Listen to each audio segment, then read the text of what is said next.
Bismillahirrahmanirrahim. Now we are starting our another lecture on the topic of hypertension, and what we were discussing in the previous lecture, different drugs for the management and treatment of hypertension. We have covered covered different classes of antihypertensive drugs, and now we are starting another class of antihypertensive drug, that is calcium channel blocker. So if we talk about the calcium channel blocker and its indication, the calcium channel blockers are considered alternative drugs for the initial treatment of hypertension in selected patient population that are unable to take beta adrenergic receptor blocker or beta blocker simply, such as the patients with coronary disease risk or diabetes mellitus who also have bronchospastic disease or Raynaud's disease. So calcium channel blocker is also a good alternative for those hypertensive patients who have high risk of coronary disease या diabetes mellitus, जिनको bronchospastic disease का भी risk हो, जिनको beta blocker नहीं दे सकते, या Reynolds disease हो, तो वो उन पेशेंट्स के लिए हमारे पास ये calcium channel blockers they are good alternative options. 9 agents like amlodipine, clavidipine, diltiazem, felodipine, isradipine, and nicardipine, and nifedipine, and nizolidipine, and verapamil are the agents available in the market. ये वो agents हैं 9 agents जो कि market में इस वक्त as a calcium channel blocker available हैं.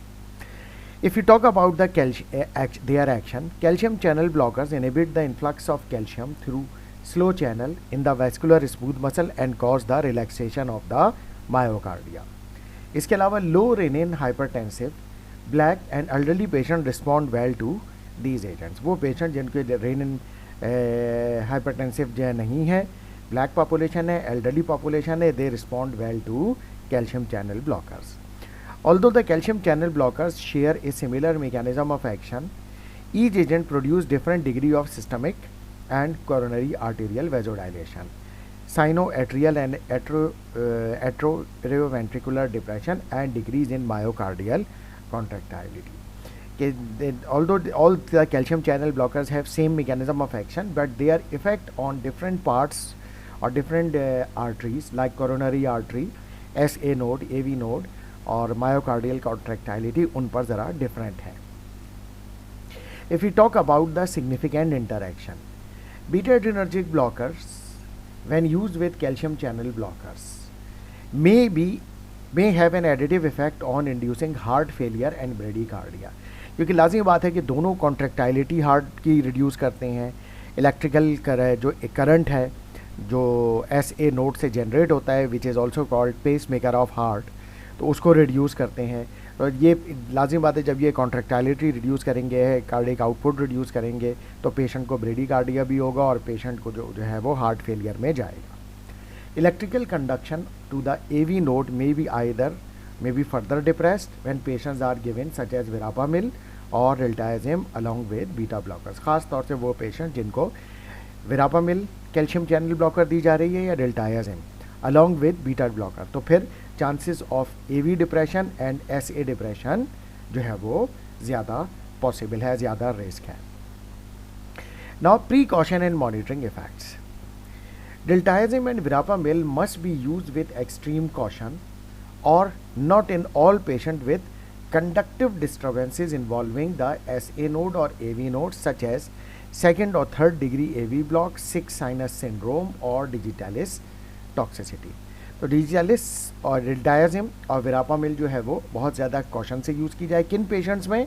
जिनमें कंडक्शन एबनॉर्मेलिटीज़ हैं, यानी वो इलेक्ट्रिकल एक्टिविटीज़ जो है वो उसकी जो हार्ट की इलेक्ट्रिकल फंक्शंस हैं वो कॉम्प्रोमाइज़ हो. ऐसे नोट पे, AV नोट पे, जो ऑलरेडी सेकंड या थर्ड डिग्री AV ब्लॉक पे हों, यानी जिनकी जो है वो इलेक्ट्रिकल कंडक्शन प्रॉपर नहीं है, कहीं ना कहीं ब्लॉकेज है नर्व में और ट्रांसमिशन ऑफ सिग्नल्स में, इलेक्ट्रिकल ट्रांसमिशन में. सिक साइनस सिंड्रोम जिसमें जो है वो पल्स जो है वो मिस होती है. इसके अलावा डिजिटलिस टॉक्सिसिटी जिन पेशेंट्स को है उनमें बहुत ज़्यादा कॉशन से यूज़ की जाए और ऐसे पेशेंट की मॉनिटरिंग बहुत ज़्यादा क्लोजली ज़रूरी है. तो ये डेल्टायाजिम और वेरापामिल के हवाले से है. If we talk about the nifedipine use has been associated with flushing, headache and peripheral edema. The patient may find these troublesome and may become non compliant. तो इस वजह से पेशेंट जो होंगे नॉन कंप्लाइंट हो जाएंगे, यानी ये कि जो है वो नॉन कंप्लाइंट होने के बाद यानी ये जैसे पेशेंट अपनी ये दवा नाइफेडिपिन लेना छोड़ देंगे इस इशू की वजह से, which is flushing, headache and peripheral oedema.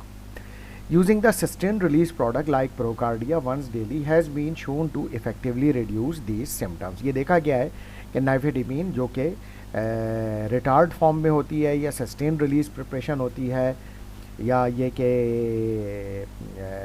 Modified release doses form जो होती है, उससे ये प्रॉब्लम जो है जो कि हेडेक, फ्लशिंग और पेरिफेरल एडिमा ये काफ़ी हद तक कंट्रोल में आ जाता है.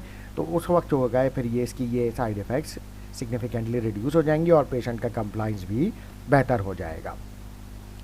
If you talk about further for the verapamil has been associated with significant degree of constipation. तो ये कॉन्स्टिपेशन का भी इसमें मसला होता है, which must be treated to prevent stool straining and non compliance. अच्छा, वेरापामिल से क्योंकि कॉन्स्टिपेशन होता है तो when the patient is passing the stool the force is require which is called straining, तो जो कि हार्ट पे और ज़्यादा लोड डालती है. तो उस ये एक रीज़न होता है वेरापामिल के नॉन कंप्लाइंस का. तो इसको भी जो है वो एड्रेस करने की ज़रूरत होती है. तो ये जो है वो प्रिकॉशन एंड मॉनिटरिंग इफेक्ट है regarding the calcium channel blocker. If you talk about the specific agents, so diltiazem availability of extended release product has reduced the frequency of daily dose in the treatment of hypertension. A single daily dose of 120 to 540 milligram is effective for treating mild to moderate hypertension. Diltiazem already has proven efficacy as an anti-arrhythmic and anti-anginal drug.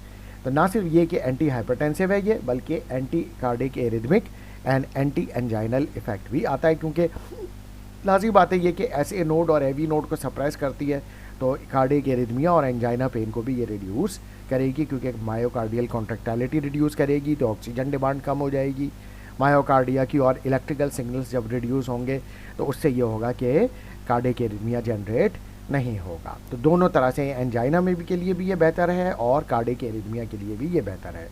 और extended release product होने की वजह से इसकी dose जो है वो once daily dose भी की भी जो है वो कन्वीनियंस मौजूद है. The another drugs nifedipine which is also called Adalat in Pakistan और Procardia in USA. The release of once daily sustained release preparation, और ये देखें एडालेट कंट्रोल रिलीज और retard has made the this agent effective as a once daily therapy for long term treatment of hypertension. तो जैसे हमने ये बात की थी कि इससे ये इश्यूज़ डेवलप होते हैं like flushing, headache, peripheral oedema, तो जिसकी वजह से पेशेंट बिकम नॉन कंप्लाइंट. तो इस इशू को रिजॉल्व करने के लिए इसकी सस्टेन्ड रिलीज प्रिपरेशन तैयार की गई, जिससे जो है लॉन्ग टर्म ट्रीटमेंट पॉसिबल हो सकता है. A previously reported long list of side effect has been reduce with sustained release product at a single daily dose of 30 to 90 milligram. यही जो फ्लशिंग, हेडेक, पेरिफेरल एडिमा, ये जो list of adverse effect थी ये reduce हो गए by the preparation of sustained release product. Immediate release nifedipine has been reported to cause ischemic events, and the current recommendation is to avoid its use if at all possible. लिहाजा जो immediate release preparation है उसको avoid करना चाहिए use करने से, और sustained release ही use करनी चाहिए. The another agent is verapamil. Verapamil is also a calcium channel blocker. It is similar to diltiazem in its action through with the more potent effect on electrical conduction depression.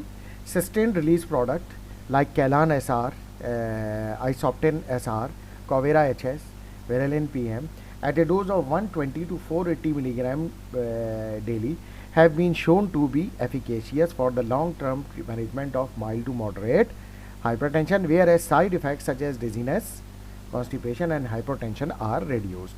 यानी इसमें भी विरापामिल में भी यही है कि अगर हम इसको जो कि डेल्टायाजिम है अगर सस्टेन रिलीज प्रिपरेशन में यूज़ करें तो ये जो इसके साइड इफ़ेक्ट्स हैं like dizziness, constipation and hypertension ये जो है वो रिड्यूस हो जाते हैं.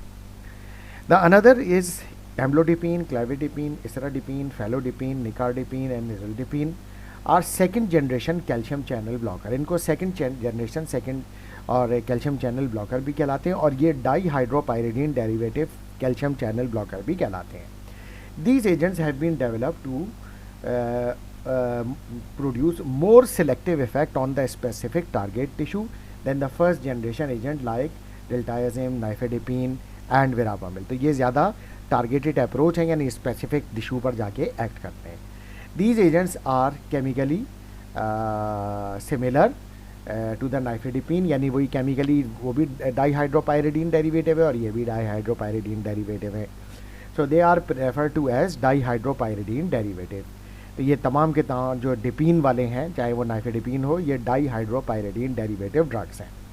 The daily dose of these agents are amlodipine 2.5 to 10 milligram in one dose, isradipine 2.5 to 10 milligram in 1 to 2 doses, felodipine 2.5 to 20 milligram in 1 doses, nicardipine 60 to 120 milligram as an extended release product twice daily, nizolidipine 10 to 40 milligram in 1 doses, and clavadipine intravenous administration only as 1 to 2 milligram per hour and doubled at 90-second interval up to a target blood pressure is goal is achieved, यानी जो गोल है वो achieve ना हो जाए। तो ये ivy intravenous infusion में 1 से 2 मिलीग्राम पर आवर के हिसाब से दी जाती है, और 90 सेकेंड इंटरवल के बाद ये डोज डबल भी की जा सकती है अगर टारगेट ब्लड प्रेशर का गोल अचीव नहीं हो रहा है। यानी अगर जैसे पेशेंट हाइपरटेंशन क्राइसिस में आया है तो क्लेविडिपिन को इंट्रावेनसली यूज़ किया जा सकता है।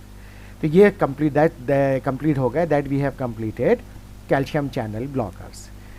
Now vasodilators, other vasodilators. These drugs are used as second line agent in patients refractory to initial therapy. Means कि refractory to initial therapy, refractory means unable to manage to initial therapy, तो इनको second line agent के तौर पर use किया जाता है। Means कि guidelines are recommending these drug as a second line agent. Initial therapy क्या है हमारे पास? Diuretics, beta blocker, ACE inhibitor, ARBs and calcium channel blockers. It means that when diuretics, beta blockers, ACE inhibitor, ARBs और calcium channel blockers all are failed to control the blood pressure of a patient, then we will choose these vasodilators. Vasodilators dilate, directly relax the peripheral vascular smooth muscles, arteries, veins and bone. ये क्या करेंगे कि arteries, veins, small arteries, vascular smooth muscles, इनको relax करेंगे ताकि वैजोडाइलेशन हो और जो है वो ब्लड प्रेशर जो है वो रिड्यूस हो। The direct vasodilator should not be use alone owing to increase in plasma renin activity, cardiac output and heart rate. अच्छा, अब अगर इसमें प्रॉब्लम ये है कि जब ये वैजोडाइलेशन होगी तो वेनस रिटर्न कम होगा, हार्ट की तरफ ब्लड कम जाएगा, तो हार्ट उसके रिस्पॉन्स में क्या करेगा कि कार्डिक आउटपुट को बढ़ाने की कोशिश करेगा, यानी पैल्पिटेशन होगी, हार्ट रेट बढ़ेगा। इसके अलावा रेनिन एंजियोटेंसिन सिस्टम एक्टिवेट होगा कि शायद बॉडी में ब्लड नहीं है, तो वो फिर वेजो कंस्ट्रक्शन के लिए एंजियोटेंसिन सिस्टम को एक्टिवेट करेगा। तो इसलिए ये जो वेजोडाइलेटर्स है ये अलोन यूज़ नहीं करने चाहिए, बल्कि like ARBs, ACE inhibitor, beta blocker उनके साथ यूज़ करने चाहिए ताकि ये कार्डिक आउटपुट, बीटा ब्लॉकर से कार्डिक आउटपुट और हार्ट रेट इंक्रीज़ नहीं होगा, और अगर हम एस इनहिबिटर या आर्ब यूज़ कर रहे हैं तो ये रेनिन एक्टिविटी इंक्रीज़ नहीं होगी, यानी जो रिफ्लक्स इसके जो कंपनसेटरी मैकेनिज्म है वो एक्टिवेट नहीं होगा। अब इसमें हमारे पास जो ड्रग्स हैं उसमें जो वैजोडाइलेटर हैं that is hydralazine. Hydralazine directly relaxes the arterioles, ठीक है, आर्टेरियोल्स को रिलैक्स करेगा, vasodilation of arterioles, decreasing the systemic vascular resistance, यानी ब्लड वेसल्स में जो ब्लड फ्लो की रेजिस्टेंस थी उसको डिक्रीज़ करेगा ताकि blood flow easily. It also use intravenously और intramuscularly in managing the hypertension crisis और हाइपरटेंसिव क्राइसिस पेशेंट, यानी जो इमरजेंसी मैनेजमेंट है हाइपरटेंशन की। If you talk about the precaution and monitoring effect of hydralazine, because hydralazine triggers compensatory reaction, जिस पे हम already अभी ये बात कर चुके हैं कि ये कार्डिक आउटपुट, हार्ट रेट और रेनिन एक्टिविटी को बढ़ाएगा, so that counter act the anti-hypertensive effects. So it is most useful when combined with beta blocker, centrally acting alpha agonist और diuretics at a later agent. लिहाजा इसको combine करके दिया जाए beta blocker के साथ, सेंट्रली एक्टिंग अल्फा एगोनिस्ट या diuretics के साथ, तो ये जो है वो स्ट्रेटजी होगी। Reflex tachycardia is a common and should be considered before initiating therapy. वही टैकीकार्डिया क्यों हो रहा है? कार्डियक आउटपुट बढ़ने की वजह से। लेकिन अगर बीटा ब्लॉकर साथ में दे रहे होंगे तो फिर ये टैकीकार्डिया नहीं होगा। अच्छा, हाइड्रोलिजीन में induce angina specially in patient with coronary artery disease and those not receiving beta blocker. तो ये भी एक वजह है कि बीटा ब्लॉकर को साथ देने की ज़रूरत है। Drug induce systemic lupus erythematosus SLE may occur. Baseline and serial complete blood count with anti-nuclear antibody titers should be followed routinely to detect the SLE यानी systemic lupus antibody एंटी एरिथ्रोमाइटोसिस, जो कि SLE क्या है? Basically एक auto immune disease है। तो base line अपने drug induce SLE जो है वो डेवलप हो सकता है, और SLE जो डेवलप होगा उसमें क्या होगा? एंटी न्यूक्लियर एंटीबॉडी को अगर हम चेक करेंगे ब्लड में तो वो पॉजिटिव आएगा, यानी वो मौजूद होंगी। तो इसलिए इसको जो है वो base line and serial complete blood count CBC और एंटी न्यूक्लियर एंटीबॉडी जो है वो करवा लेनी चाहिए, और फिर फॉलो अप में भी जो है ये करना चाहिए। यानी बेस लाइन का मतलब ये हुआ कि ड्रग स्टार्ट करने से पहले ये एंटीबॉडीज़ चेक कर लें, एंटी न्यूक्लियर एंटीबॉडीज़ और CBC, और फिर उसके बाद ड्रग स्टार्ट करने के बाद भी चेक कर लें कि अगर किसी वक्त एंटी न्यूक्लियर एंटीबॉडी और CBC में ऑल्ट्रेशन कोई एबनॉर्मेलिटीज़ आए तो वहीं से पता चल जाए कि पेशेंट इज़ डेवलपिंग SLE, लिहाजा हमें ये ड्रग बंद करने की ज़रूरत है। इसके अलावा slow acetylators mean slow metabolizers of this drug have an increase incidences of SLE। खासतौर से वो पेशेंट जो इसके स्लो मेटाबोलाइजर्स हैं उनमें चांसेस ज़्यादा हैं SLE के डेवलप होने के। This risk may be reduce by administering a dose of less than 200 milligram per day. तो अगर less than 200 milligram per day देते हैं तो फिर चांस ऑफ SLE डेवलपमेंट कम है। इसके अलावा fatigue, malaise, low grade fever and joint aches में सिग्नल द SLE। अगर पेशेंट को ये सिम्टम्स डेवलप हो रही हैं तो ये सिग्नल है कि शायद पेशेंट को SLE सिस्टमिक लूपस एरिथेमेटोसिस हो रहा है। If you talk about the other adverse effects may include headache, peripheral neuropathy, nausea, vomiting, fluid retention and postural hypotension. तो ये भी पॉसिबल हो सकते हैं, इन इफेक्ट्स को भी मॉनिटर करने की ज़रूरत है। And if you talk about the usual recommended dose of the hydralazine, it is recommended in a dose of 25 to 100 milligram. Now the next vasodilator is minoxidil. If we talk about the action, a more potent vasodilator than hydralazine, minoxidil relaxes the arteriolar smooth muscles directly and decrease the peripheral resistance. तो arteries के जो smooth muscles हैं उनको relax करता है ताकि vasodilation हो, peripheral resistance कम हो, तो इस तरह से वैसोडाइलेशन होती है और ब्लड प्रेशर रिड्यूस होता है। It also decreases the renal vascular resistance while preserving renal blood flow. तो वैस्कुलर रेजिस्टेंस कम होती है किडनी की तरफ, तो उससे क्या होता है कि रीनल ब्लड फ्लो बढ़ता है और यूरिन यानी डायरेटिक इफेक्ट भी आता है, जिसकी वजह से जो है ये इस ड्रग का इफेक्ट और बेहतर हो जाता है। यानी it is good for hypertensive patient, क्योंकि वो हाइपोवॉल्यूम या जब वाटर बॉडी से एलिमिनेट होगा तो इससे जो फ़ायदा ये होगा कि जो ब्लड प्रेशर रिड्यूस होगा। Effective in most patient, minoxidil is commonly use to treat patient with severe hypertension that has been refractory to conventional drug regimen, यानी वही जो diuretics, beta blocker, calcium channel blocker, ASR उससे fail हो जाए तो ये second line के तौर पर जो मिनॉक्सिडिल है यूज़ की जाती है। If you talk about the precaution and monitoring effect of minoxidil, peripheral dilation results in reflex activation of sympathetic nervous system and increase in heart rate, cardiac output and renal secretion. लिहाजा इसके लिए भी ये ज़रूरी है कि फिर इसके साथ कंबाइन करके बीटा ब्लॉकर और डायरेटिक्स या फिर ACE इनहिबिटर या ARB जो है कंबाइन करके दी जाए ताकि ये रिफ्लेक्स एक्टिवेशन ना हो। Because this agent promotes sodium and water retention, particularly in the presence of renal impairment, so patient should be monitored for fluid accumulation and sign of cardiac decompensation. So administering minoxidil along with sympatholytic agents and potent diuretic like furosemide minimizes increased sympatholytic stimulation and fluid retention। इस पर हम already यहाँ पर बात कर चुके हैं कि इस रिफ्लेक्स एक्शन को आपने प्रिवेंट करने के लिए साथ में बीटा ब्लॉकर या डायरेटिक्स या ACE या ARB देनी होंगी। तो वो फिर यहाँ पर वही ड्रग्स की बात की जा रही है, सिंपैथोलाइटिक एजेंट्स लाइक वो ये कि बीटा ब्लॉकर्स डाययूरेटिक्स या फिर एस और आर अगर साथ दी जाए तो ये प्रॉब्लम जो होगी वो ये एडवर्स इफेक्ट या साइड इफेक्ट नहीं आएंगे। यानी पेशेंट जो होगा उसको वो फ्लूइड एक्यूमुलेशन नहीं होगा, कार्डिक डिकम्पनसेशन भी नहीं होगा, और कार्डिक आउटपुट भी इंक्रीज़ नहीं होगा, और रेनिन सिक्रीशन भी नहीं होगी, और ये प्रॉब्लम नहीं होगा। Hypertrichosis, which is excessive hair growth, is a common side effect, particularly if the drug is continued for more than 4 weeks.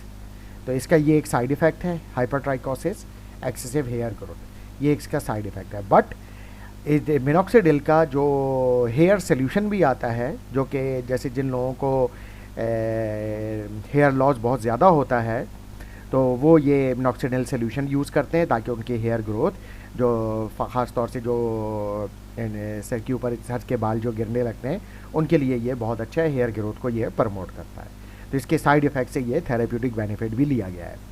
The usual daily dose as anti hypertensive drug is 2.5 to 80 milligram. तो ये जो है वो vasodilator के तौर पर इस तरह से यूज़ की जाती है। Now the next drug is nitroprusside.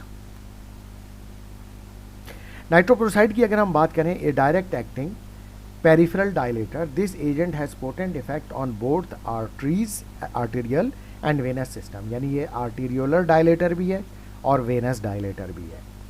It is usually use only in short term emergency treatment of acute hypertensive crisis when rapid effect is required. उसकी सबसे बड़ी वजह ये कि इसकी हाफ लाइफ बहुत कम है, तो इस वजह से इसको as a tablet form regular treatment के तौर पर नहीं दिया जा सकता, इसलिए सिर्फ हाइपरटेंसिव क्राइसिस में इंट्रावेनसली इसको दिया जाता है।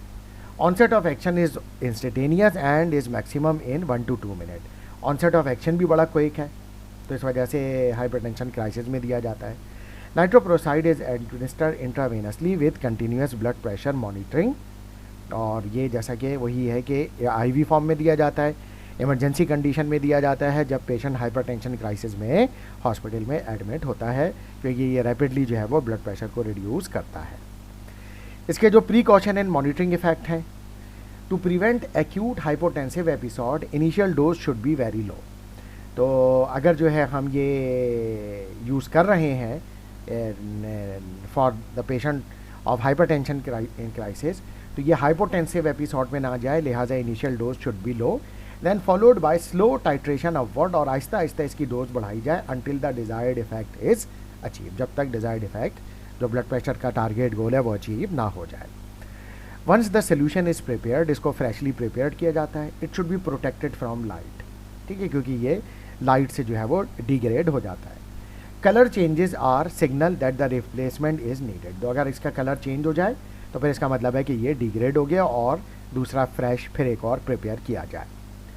Thiocyanate toxicity may develop with long term treatment, particularly in patient with reduced renal activity, यानी जिनका किडनी फंक्शन कॉम्प्रोमाइज हुआ है उनमें, but can be treated by with hemodialysis. Symptoms क्या होंगी अगर थायोसाइनेट टॉक्सिसिटी हो रही होगी and you are giving this sodium nitroprusside? Symptoms में include fatigue, anorexia, disorientation, nausea, psychotic behaviour and muscle spasm. Fatigue होगा, एनोरेक्सिया होगा, डिसोरिएंटेशन यानी समझ नहीं आएगा पेशेंट को, नोजिया, साइकोटिक बिहेवियर होगा, मसल स्पैज़म होगा, ये सारी सिम्टम्स होंगी कि थायोसाइनेट टॉक्सिसिटी इस पेशेंट को हो रही है। Cyanide toxicity can also occur but rarely with a long term and high dose administration. It may present as altered consciousness, convulsion, tachypnoea and even coma. यानी ये साइनाइड टॉक्सिसिटी रेयरली है लेकिन हो सकती है लॉन्ग टर्म यूज से and high dose से। और इसकी प्रेजेंटेबल सिम्टम्स क्या होंगी? कॉन्शियसनेस चेंज हो जाएगी, कन्वल्जन होगा बॉडी की में, टेकिपनिया यानी सांस तेज चलने लगेगा, और इवन पेशेंट कोमा में भी जा सकता है। सोडियम नाइट्रोप्रोसाइड की जो डोज है, usual dose is 0.3 to 10 microgram per kg per minute as continuous intravenous infusion. तो ये इसकी रिकमेंडेड डोज है। तो ये हमने कंप्लीट कर लिए सारे जो वेजोडाइलेटर्स हैं। Now the drug which is not commonly used and it is a new drug, that is, or new class of drug, that is renin inhibitor. Indications: L-skyrine, which is the first of this new class of drug recently approved by the FDA for the treatment of hypertension.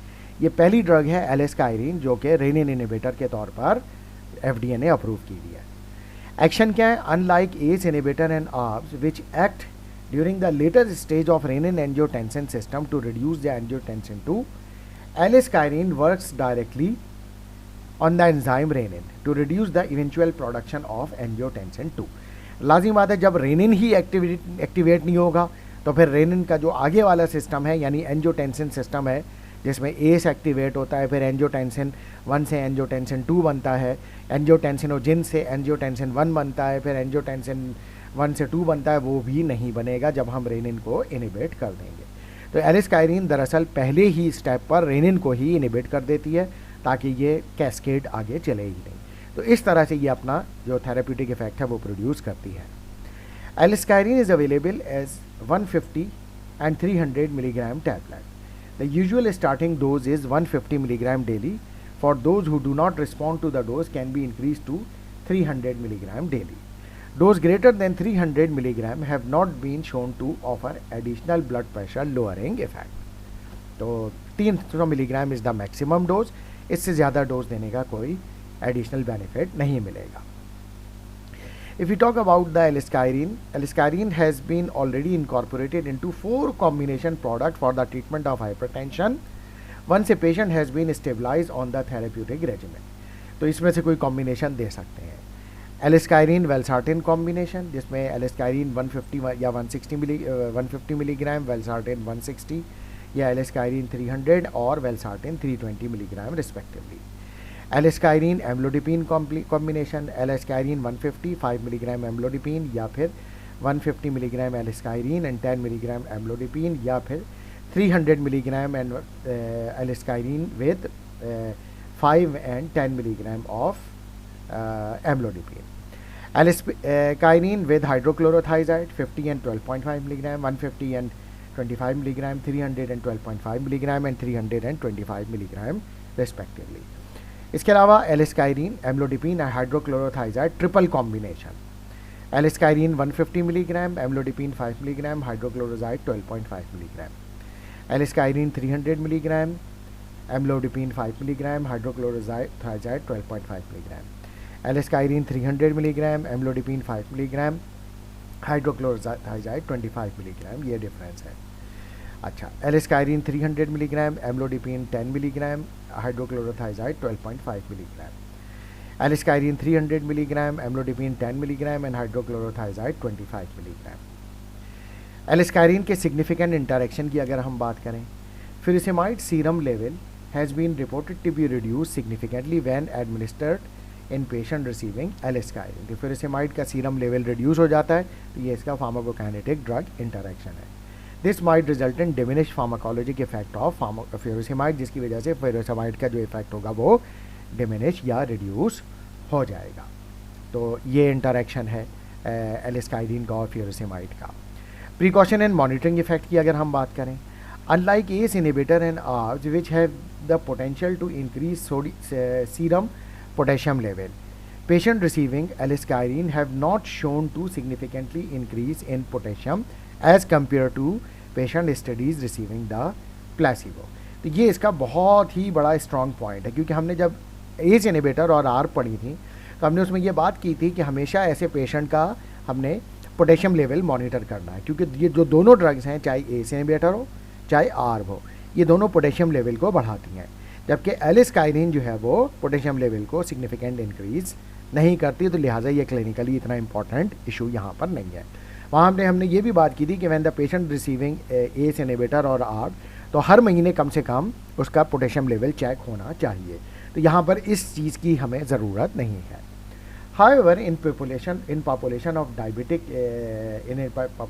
diabetic patients receiving ACE inhibitors and ARBs in combination with एलिस्काइरिन, कि diabetic patient जो ACE inhibitor या ARB ले रहे हैं और साथ में एलिस्काइरिन ले रहे हैं, so close monitoring of serum electrolytes and renal function is required. तो ऐसे पेशेंट में जो है हमें इलेक्ट्रोलाइट यानी sodium, potassium, calcium, chloride, bicarbonate, ये तमाम इलेक्ट्रोलाइट मॉनिटर करने हैं।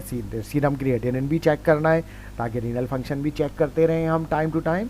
Is required due to increase frequency of elevated serum potassium level, क्योंकि इन पेशेंट्स में जो एस या आर्ब ले रहे हैं ड्यू टू डायबिटीज़ पेशेंट्स, और साथ में एलिस्काइरिन ले रहे हैं। अगर वो अलोन एलिस्काइरिन ले रहे थे तो फिर ये पोटेशियम लेवल बढ़ने का कोई चांस नहीं होता, उसका रिस्क नहीं होता। लेकिन अब because these patients are also taking ACE inhibitor or ARB along with L-ascaridine, so in these patients due to administration of ARB or ACE, serum potassium level may be elevated, लिहाजा monitoring of serum potassium level is essential in these patients। तो वो patient जो ACE ARB ले रहे होंगे तो उनमें तो हमें बहरहाल पोटेशियम लेवल मॉनिटर करते ही रहना पड़ेगा। तो यहाँ पे आके हमने ये तमाम एंटी हाइपरटेंसिव ड्रग्स कंप्लीट कर ली हैं। अब इसके बाद जो नेक्स्ट टॉपिक स्टार्ट होता है that is called hypertensive emergencies, but that we will discuss in the next lecture. Thank you very much.